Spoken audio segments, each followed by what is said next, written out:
Bonjour chers abonnés, aujourd'hui nous allons démarrer avec une nouvelle activité au niveau de notre pépinière de bananiers plantains. Nous allons démarrer aujourd'hui avec la réactivation.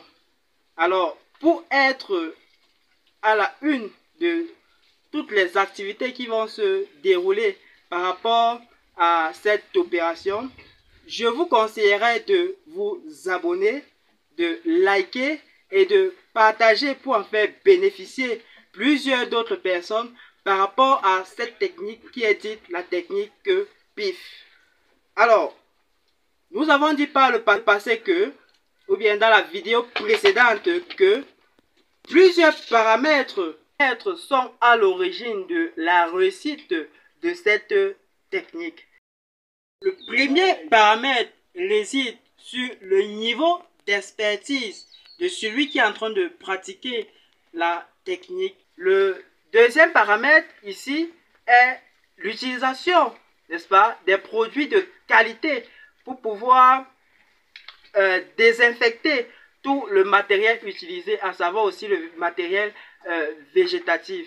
Nous avons donc utilisé ce produit AgroProtect comme étant un fongifuge au niveau de nos différents bulbes qui avaient été traités préalablement avant d'être introduits dans notre bac à germoire.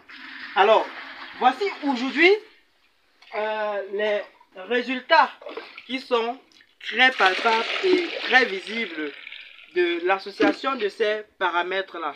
Un autre paramètre très important réside sur la qualité de la bâche utilisée pour pouvoir maintenir un minimum de chaleur dans notre bac. L'autre paramètre qui est encore très important ici est la qualité de la sciure. Alors, lorsque vous avez une sciure de bonne qualité, cela vous garantit un tant soit peu un très bon rendement.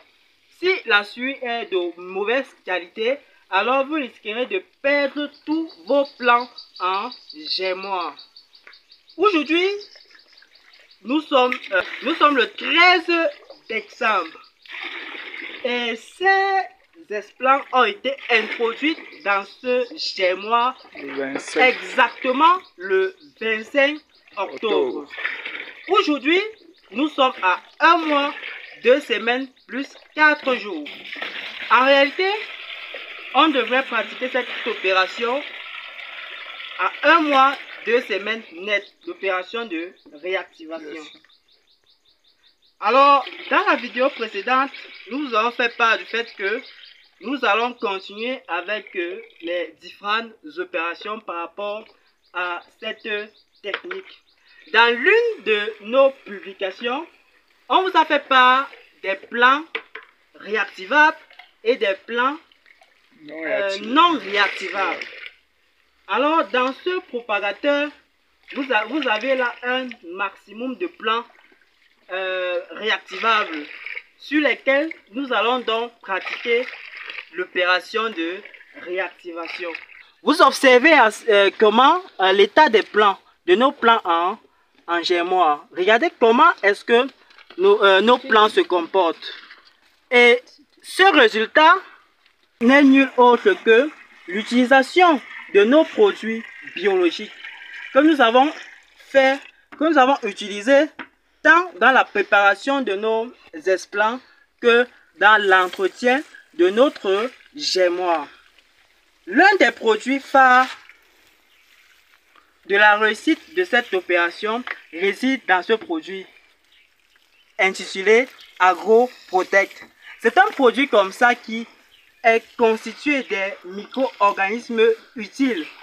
Ces micro-organismes interviennent dans le renforcement du système immunitaire de la plante. Ces micro-organismes interviennent dans la nutrition de la plante. Ces micro-organismes interviennent dans la protection de la plante. Oui, c'est ce produit qui est donc responsable des merveilleux résultats que vous observez là. Avant de commencer l'opération de réactivation, il est important pour nous de mouiller la suie, comme vous êtes en train de voir, on doit essayer de mouiller cette suie au maximum afin de protéger nos plants réactivables, afin qu'ils ne puissent pas pourrir. Parce que si on avait d'abord effectué l'opération de réactivation avant d'arroser, l'eau d'arrosage sera en train d'entrer entièrement dans les différents plants que nous avons réactivés, favorisant ainsi leur pourriture. Raison pour laquelle il est nécessaire et primordial d'arroser comme ceci les plants à l'avance avant de pratiquer cette technique de réactivation. Après que nous allons effectuer cette technique, nous n'allons plus arroser. Nous allons attendre 3 jours avant de passer encore à l'arrosage. 3 jours sera le temps nécessaire pour que les parties qui ont été touchées par l'outil que nous allons utiliser pour réaliser la réactivation puissent cicatriser. Dans ce propagateur, nous allons voir la différence qu'il y a entre des plants qui sont réactivables et les plants non réactivables. Vous observez ce rejet, vous observez ceci, vous observez encore les rejets ici, vous observez ça, n'est-ce pas? Monsieur. Tous sont des plants réactivables. Est-ce qu'on se comprend? Oui, monsieur. Maintenant, regardez celui-ci. J'ai avec la caméra là. Regardez celui-ci. Ça, ce sont des plants non réactivables. Vous voyez un peu? Oui, monsieur. C'est la différence qu'il y a entre les plants réactivables et les plants non réactivables. Les plants réactivables ont un diamètre assez consistant, n'est-ce pas? Oui, dès la levée. Je prends peut-être l'exemple. Ceux-ci sont petits, mais ce sont des plants réactivables. Dès la levée, on voit déjà la circonférence, comment elle va évoluer pour pouvoir être gros, n'est-ce pas? Voilà. Maintenant, sur les plants non réactivables, la circonférence n'est pas grosse. Le plan non réactivable est un peu effilé. Contrairement au plan réactivable qui est assez arrondi, un peu comme au moment de la sélection des rejets que nous avons sélectionnés. On vous a montré la différence entre un rejet pif ou bien un rejet baïonnette et un rejet chou.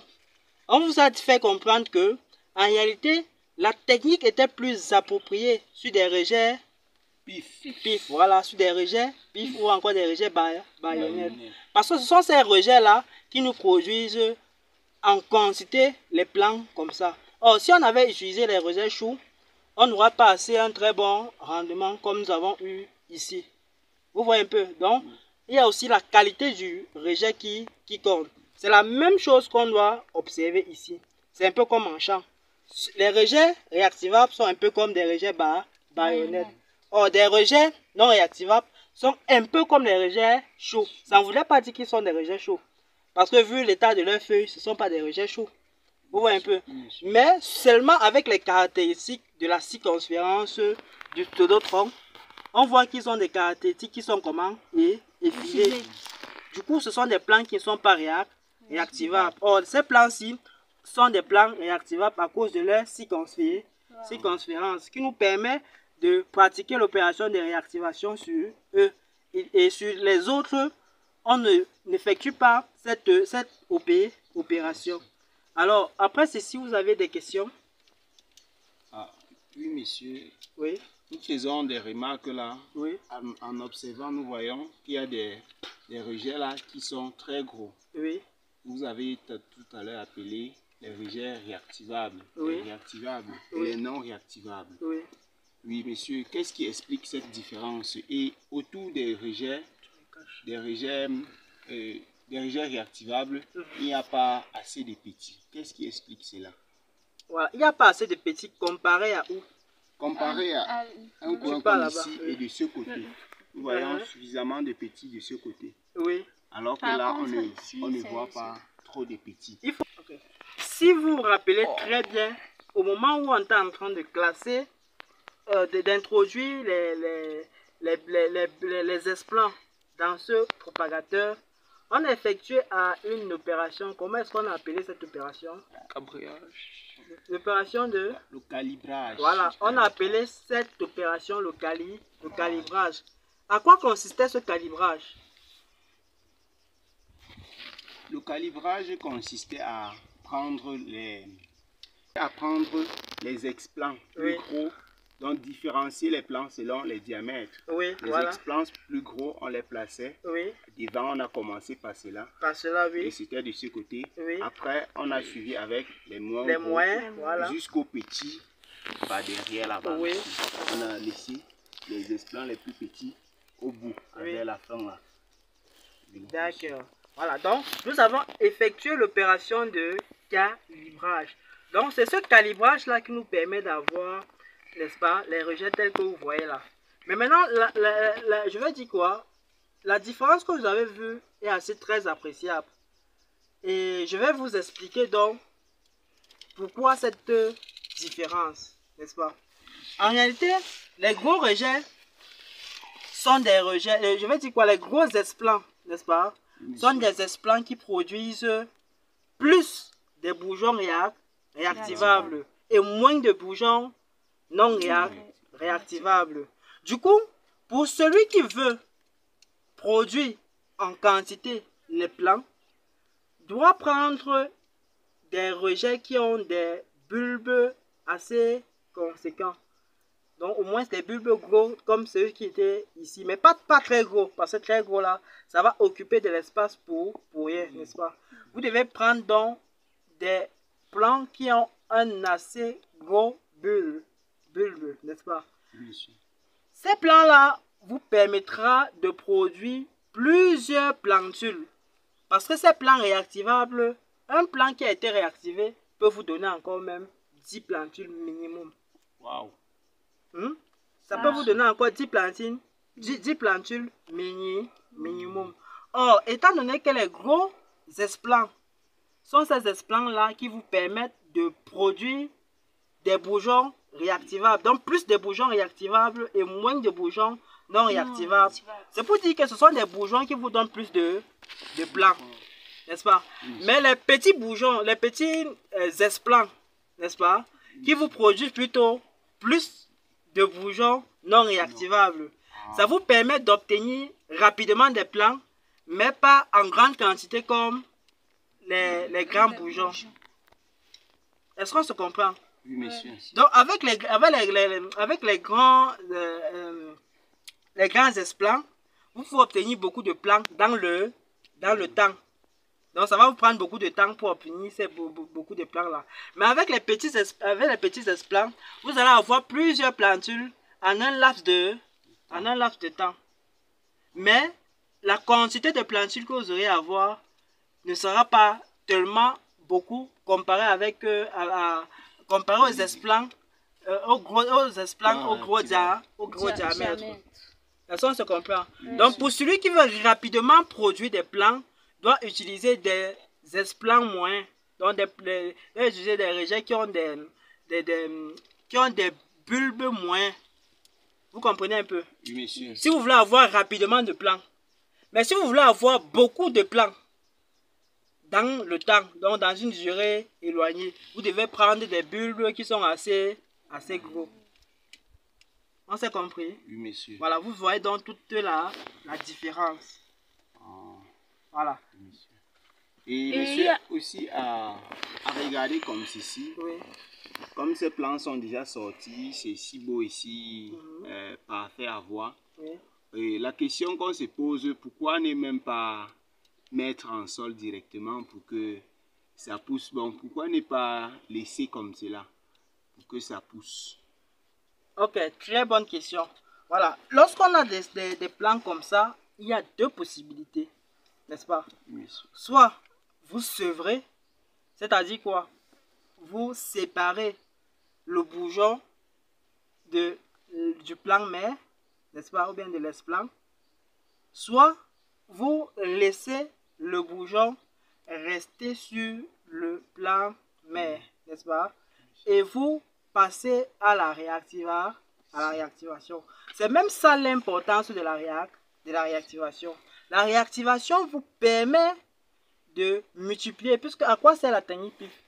C'est de multiplier le nombre de sémences, n'est-ce pas?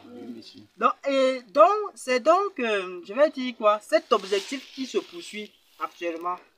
Au lieu de sevrer ceci, et je vais dire quoi, et tuer, je vais dire quoi, lorsque vous sevrez un bourgeon, n'est-ce pas? Ça fait de telle sorte que vous avez perdu déjà 10 plants. Si vous sevrez un bourgeon comme ça, sans réactiver, ça fait que vous avez perdu même 10 plants. Parce que si vous réactivez, n'est-ce pas, soit il y a deux alternatives. Si vous réactivez mal, soit vous perdez le bourgeon, soit vous gagnez 10 plants de plus. Donc il faut bien pratiquer l'opération de réactivation pour une bonne réussite. Ou bien pour avoir des plants en quantité. Donc tout dépendra de l'objectif du multiplicateur. Est-ce qu'il va avoir plus de semences ou est-ce qu'il va avoir des semences vigoureuses? Si je veux avoir des semences vigoureuses, je fais comment? Je vais juste sevrer ces grossiers-là et mettre directement en sol. Ça va évoluer. Mais là, je serai en train de perdre en quantité de semences que j'aurais dû avoir si j'avais pratiqué l'opération de réactivation. C'est bon? Oui, monsieur. Voilà, autre question? Oui, oui monsieur. Ma question est celle-ci. Combien de temps qu'il faut pour réactiver la plante? Voilà. Entre le moment où on a mis en place les esplants et le moment de la réactivation, cela dure normalement 1 mois, 2 semaines. On doit passer déjà à la réactivation. Donc, de la mise en place des esplants, n'est-ce pas, au moment de réactivation, doit s'écouler 1 mois, 2 semaines. Vous comprenez donc?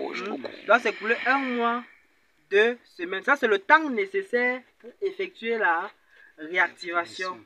Mais maintenant, ce temps est fonction de la zone où vous vous trouvez. Si vos plants mettent 1 mois, 2 semaines et vous observez qu'ils n'ont pas cette taille-ci, ou bien qu'ils n'ont pas cette morphologie-ci, ou ici ils ne sont pas assez évolués comme ici, alors cela voudrait dire que la quantité de chaleur qu'il y a dans votre bac est insuffisante. Parce que c'est la chaleur en effet qui pousse ces bourgeons à pouvoir sortir et se développer comme vous voyez là. Oui. Et comme tel plan que je vois, elle a l'âge de 1 mois, 2 semaines, 4 jours. Quelles sont les conséquences? Quelles sont les conséquences? Comment? Bon, quand ça déborde. Quand ça déborde? Oui.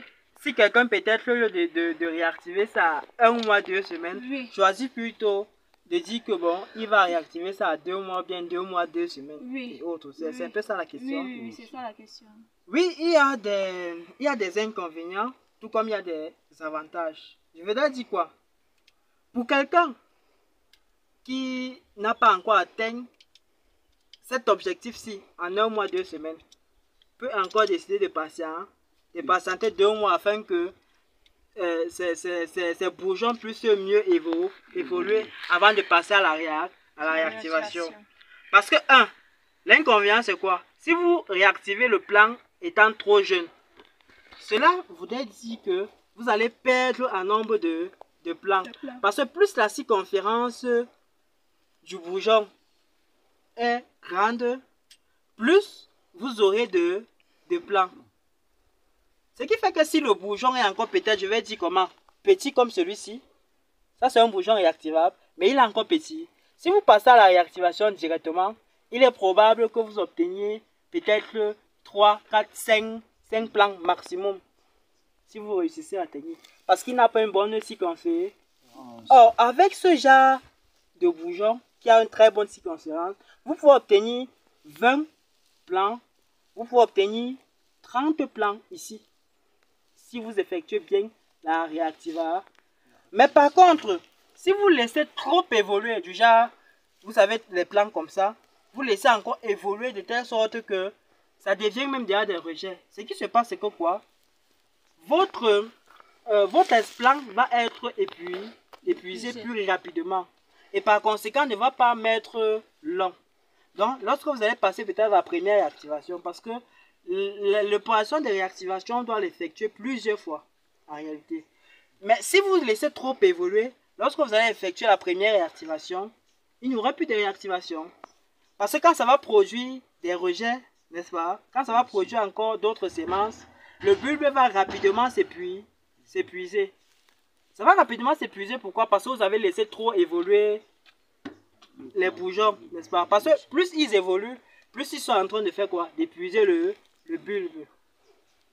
Or, lorsque vous effectuez l'opération de réactivation tôt, cela vous permet d'avoir une rentabilité en termes d'éléments constituants du bulbe. Parce que le bulbe a ses réserves. Du coup, si vous réactivez à temps, cela vous permet d'optimiser ces réserves-là. Mais si vous réactivez tard, les bourgeons seront déjà en train d'épuiser les réserves. Et lorsque vous allez réactiver tard, ça va vous donner des plantules. Mais ces plantules-là vont épuiser le reste des réserves contenues dans le bulbe. Et du coup, votre bulbe n'aura plus une grande durée. Or, on doit être capable de faire une réactivation comme ça, attendre encore qu'un autre bourgeon sorte quelque part pour pouvoir faire encore notre réactivation. Voilà, j'espère que j'ai répondu à la question. D'accord. Il n'y a plus une autre question? Je pense Non, vous avez répondu presque à toutes les questions. Ok, vous voyez comment je suis en train de transpirer. C'est comme ça le bac qui est en train d'avoir effet sur nous. Il fait vraiment chaud ici dans ce propagateur. Et donc, s'il n'y a plus de questions, on va donc passer à l'opération de réactivation même. Et vous allez constater que on ne va pas réactiver tous les plants parce qu'il y a d'autres bourgeons qui sont là. Malgré qu'ils sont des bourgeons réactivables, mais on va attendre qu'ils puissent atteindre un certain âge avant de les réactiver. Et pourquoi? Je pense que j'ai répondu à la question là. Pourquoi est-ce qu'on va attendre cet âge-là avant de réactiver? Oui, parce que si on ne le fait, on n'attend pas que les bourgeons qui sortent aient un bon diamètre, Oui. Ils ne vont pas donner assez de plants. Voilà, ils vont pas donner le maximum de leur rendement. Voilà. Et le résultat va être minable. Ou bien ça peut ne pas donner ce qu'il faut. Ça peut ne rien donner. Ok. Merci bien. N'est-ce pas? Tout d'abord, l'opération de réactivation consiste d'abord à, je vais dire quoi, à identifier premièrement les bourgeons réactivables, comme on a dit tout à l'heure. Une fois qu'on les a identifiés, n'est-ce pas? Qu'est-ce qu'on essaie de faire donc? On essaie de dégager le plus possible la suie aux alentours du bulbe. C'est qu'on veut, on dégage ici pourquoi? Pour voir exactement où se situe le collet du bourgeon. Le collet du bourgeon, c'est la zone-ci, la zone blanche ici, qui sépare le blanc et le rouge, n'est-ce pas? C'est là-bas que commence quoi? Que commence le bulbe du bourgeon. Donc il ne faudra pas qu'on fasse l'opération de réactivation jusqu'à altérer, jusqu'à arriver au niveau de ce bulbe-ci. C'est donc cette localisation qui me permet de savoir où je dois couper. Parce que tout ceci, toute cette tige-là va partir. On va couper ça pour mettre ça de côté. Et ensuite faire l'opération de réactivation. Vous voyez qu'on a d'autres personnes, n'est-ce pas, font comment? Ils dessouchent le bulbe ou bien l'esplan de la suie avant de faire cette opération, n'est-ce pas? Mais nous n'allons pas faire comme ça. Nous allons laisser le bulbe au niveau de la suie avant de faire l'opération de réactivation. Oui, question? Et quand on enlève le bulbe de la suie. Oui. il n'y en a pas d'influence sur la croissance. Ça ne va pas influencer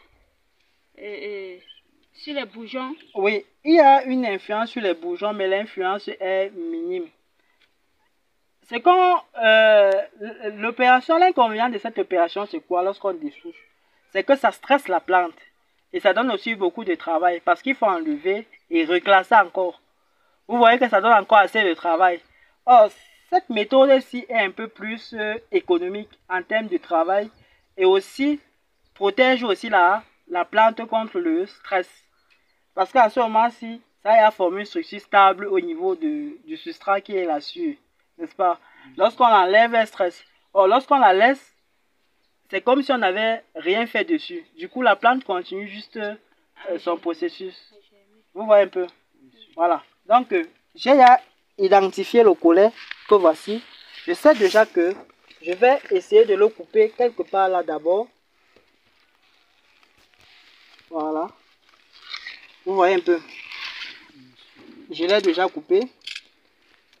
Et ceci, c'est un cotteur. Certains le font avec le bistouri. Donc, le matériel qu'on opère les gens avec.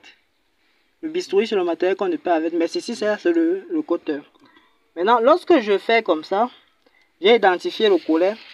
Je dois donc descendre avec ça. Un peu comme l'opération de décortiquage qu'on a eu à faire dernièrement. Voilà, je vais un peu allonger ça. Je dois descendre au fur et à mesure. Jusqu'à essayer d'observer quoi? Les points blancs qu'on avait vus lorsqu'on faisait le décortiquage. N'est-ce pas? Oui, oui. Dès que je vois ce point blanc là, je sais que bon, voici la zone où je dois effectuer quoi? Les incisions quoi? Voilà. Et maintenant ici là, la position ne me permet pas de couper ça tout droit. Donc je vais couper ça plutôt penché comme ça. Jusqu'à arriver au niveau où je dois réactiver. Voilà, ça commence à être dur. C'est pour dire que j'arrive déjà dans la zone.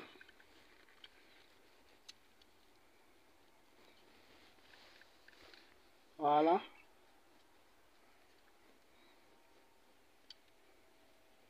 Voilà, à ce niveau-ci, je peux déjà réactiver. N'est-ce pas? Maintenant, la réactivation se passe comment? On Je fait vais les juste incisions faire les incisions croisées. Comme ça. Oui. Ah, ça dérange un peu. Comme ça. Oui.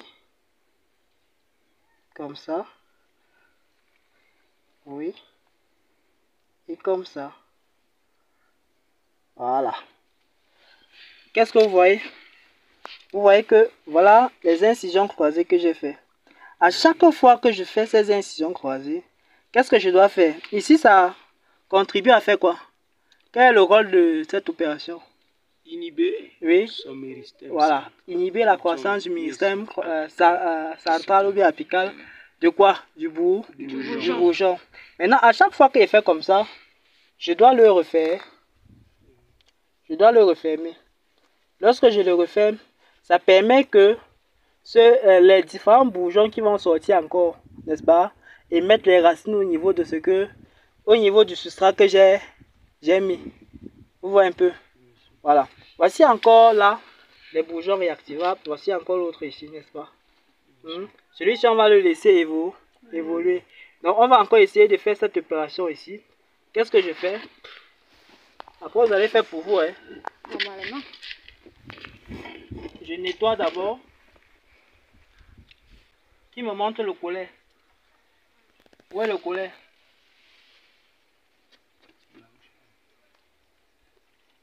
Le collet, c'est la partie qui est directement située entre la partie blanche et la partie rouge.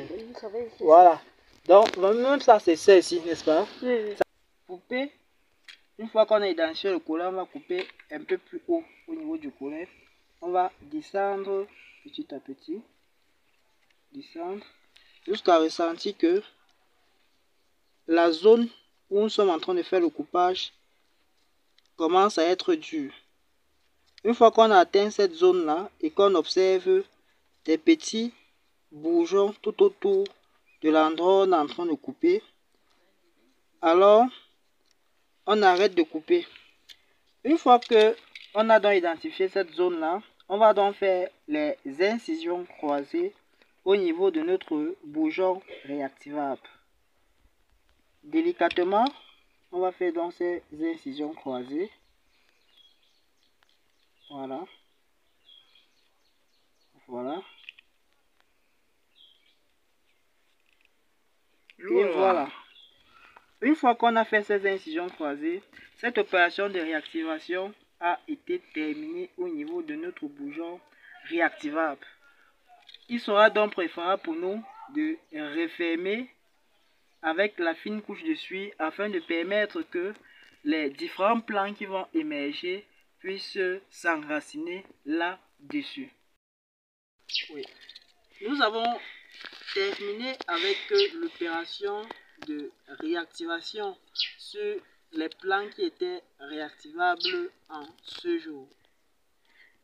Vous observez, il y a encore d'autres plants qui ont l'air d'être des plants réactivables. Oui, ils sont réactivables, mais ils sont encore jeunes pour effectuer la réactivation.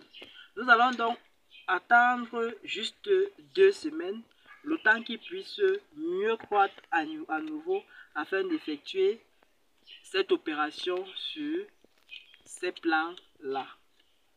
Voilà. Et donc, nous avons terminé pour aujourd'hui. Et après les 2 semaines, nous allons non seulement effectuer l'opération de réactivation, mais effectuer aussi l'opération de sevrage sur les différents plants non réactivables que vous observez là. Vous voyez un peu. Donc, dans 2 semaines, on va effectuer et la réactivation et le sevrage. On va effectuer la réactivation sur les plants qui sont réactivables et le sevrage sur les plants qui sont non réactivables. Sinon, pour aujourd'hui, on n'avait qu'à effectuer la réactivation. Et donc, dans 2 semaines, on fait la deuxième réactivation et le premier sevrage. Voilà. Donc, ça sera tout pour l'opération d'aujourd'hui. Je vous prie de rester abonné et de vous scotcher à notre page pour la suite des événements. Si vous êtes intéressé par cette technique dite PIF, nous organisons ce 25 janvier 2024 une formation en technique PIF. Alors, pour tout intéressé, veuillez nous contacter au contact qui s'affichera en bas de l'écran. C'est bon.